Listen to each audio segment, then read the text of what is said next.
Wake-up call at a Midtown apartment building this morning. Tenants ran for the exits as a deadly fire filled the floors with smoke. Now investigators are trying to determine what exactly set it off. CBS 2's Weijia Jiang reports.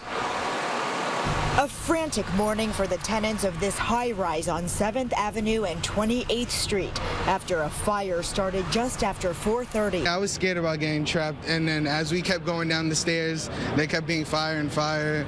I mean, well, more smoke and more smoke. You getting smokier and smokier as we would go downstairs. The smoke was pouring out of an apartment on the 3rd floor where 82-year-old Gloria Hillman lived for nearly 40 years and died.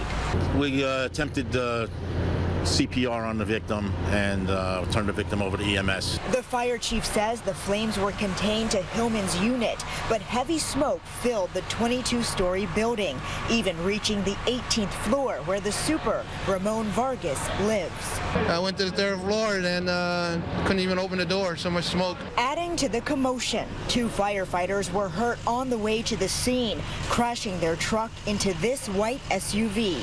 The chaos of the morning quickly turned to sorrow.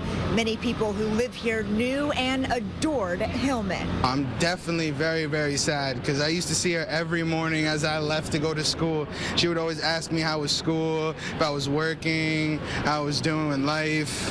It's just tragic. Oh, I was crying. I miss her. She was a beautiful lady.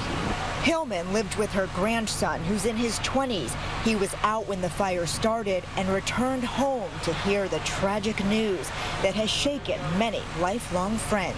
In Midtown, Weijia Jiang, CBS 2 News.